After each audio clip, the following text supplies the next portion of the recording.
รกเป็นห้องน้แล้วไม่ใช่เหรอ ำแรกเป็นห้องน้ำสวัสดีครับวันนี้น้องบิ๊กไบค์มาทะเลน้องบิ๊กไบค์จะไปเที่ยวไหนน้องบิ๊กไบค์ครับน้ำทะเลแรงเลยเนาะดูขนตา ทะเลแรงครับน้ำทะเลแรงว่าลูกนี่เราอยู่ทะเลหาดบานชื่นน้องบิ๊กไบค์จะไปปราจีนใช่ปะครับไบค์จะไปเรียนนะ ไปเรียนเหรอไม่จะไปเรียนด้วยลูก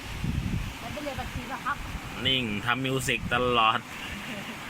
ชอบเปล่าชอบครับชอบครับเด้ เดินดูที่บ่าเหรอบรรยากาศนะครับรู้สึกวันนี้น้ำจะขุ่นลมแรง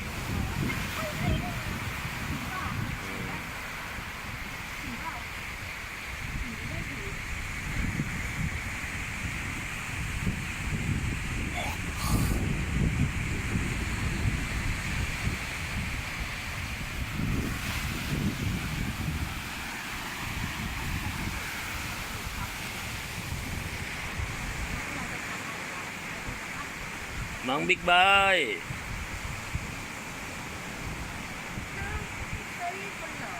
เดี๋ยวจะทำบิ๊กไบค์ชาแนลเนาะให้น้องไบค์เนาะโอเคป่ะโอเค